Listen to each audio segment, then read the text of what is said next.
Aspirants. ఈ క్వెషన్‌కి సంబంధించి solution ఏ విధంగా ఉంటుందో మనం చూద్దాం ఒకసారి.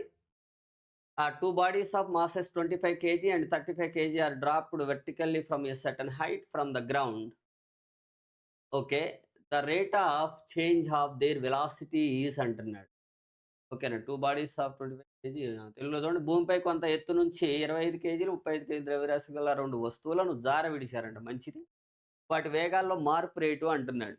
వేగాల్లో మార్పు రేటునే మనం ఏమంటామండి? త్వరణం అంటాం. ఎందుకంటే a is equal v minus u by t అవుతుంది. అంటే మనకి గురుత్వ త్వరణం అవుతుందిగా. ఫ్రీలీ ఫాలింగ్ బాడీస్ కదా!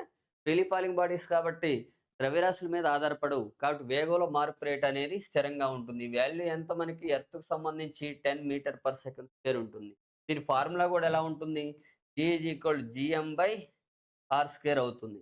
అంటే ఎం అనేది గ్రహం యొక్క ద్రవ్యరాశి, ఆర్ అనేది గ్రహం యొక్క వ్యాసార్థం. వీటి మీద ఆధారపడుతుంది గానీ, మనకి పైకి ఇసిరేసిన వస్తువుల ద్రవ్యరాశులు గానీ, కిందికి పడే వస్తువుల ద్రవ్యరాశుల మీద ఆధారపడదు. ఈ విషయాన్ని తెలియజేసిన శాస్త్రవేత్త ఎవరంటే గెలీలియో అని గూడా మనం చెప్పుకోవచ్చు. గెలీలియో. ఓకేనా.